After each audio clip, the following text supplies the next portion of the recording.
মঞ্চত উপবিষ্ট সন্মানীয়া অধ্যক্ষ মহোদয়া,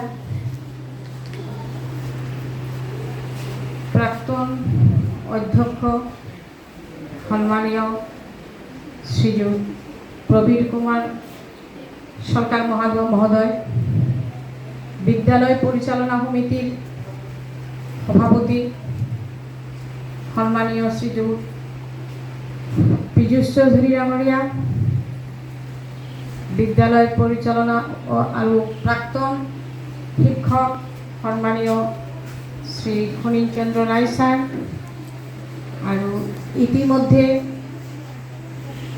বিদায় লোৱা সন্মানীয় প্ৰাক্তন অধ্যক্ষ শ্ৰীযুত সন্তলা বসুমতাৰী ডাঙৰীয়া, মোৰ লগত একেলগে বিদায় প্ৰাৰ্থী প্ৰাক্তন উপাধ্যক্ষ শ্ৰীযুত সুভাষ কুমাৰ দেৱনাথ ছাৰ, আৰু মঞ্চত উপবিষ্ট অন্যান্য গুণী ব্যক্তিসকল, মোৰ সহকৰ্মী শিক্ষক শিক্ষয়িত্ৰী আৰু বিদ্যালয় পৰিয়ালৰ অন্যান্য সদস্য আৰু অতি মৰমৰ ছাত্ৰ ছাত্ৰীসকল, প্ৰথমতে মই লৈ থাকিল মোৰ আন্তৰিক প্ৰণাম আৰু শুভেচ্ছা।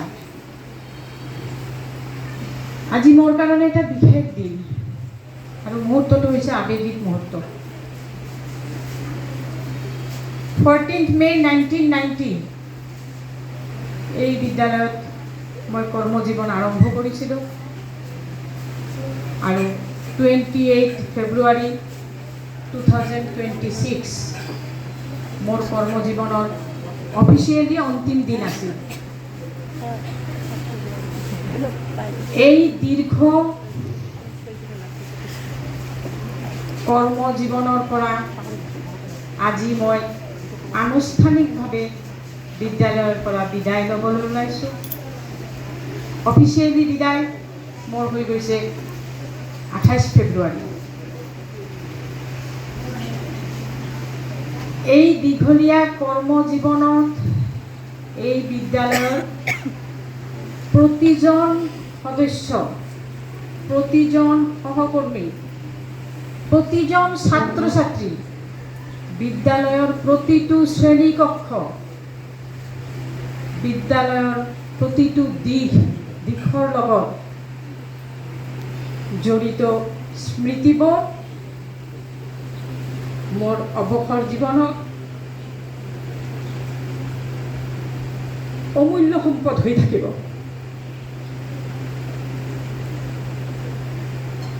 মই মোৰ প্ৰতিজন সহকৰ্মী, ইতিমধ্যে অৱসৰ লোৱা বা এতিয়াও কৰ্মৰত প্ৰতিজন সহকৰ্মী আৰু বিদ্যালয় পৰিয়ালৰ সদস্যৰ মই কৃতজ্ঞতা জ্ঞাপন কৰিছোঁ, কাৰণ তেওঁলোকৰ মৰম, তেওঁলোকৰ সহযোগিতা, তেওঁলোকৰ সন্মানৰ কাৰণে মই এই দীঘলীয়া কৰ্মজীৱন অতি সুখেৰে আৰু আনন্দেৰে অতিবাহিত কৰিব পাৰিছোঁ।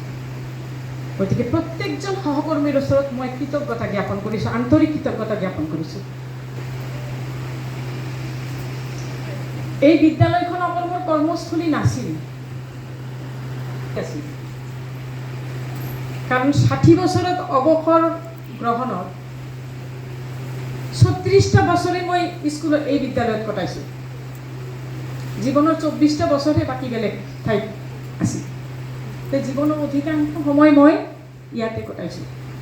আৰু দিনৰ কথা যদি ভাবোঁ, দিনৰ বেছিভাগ সময় মই স্কুলত কটাইছোঁ।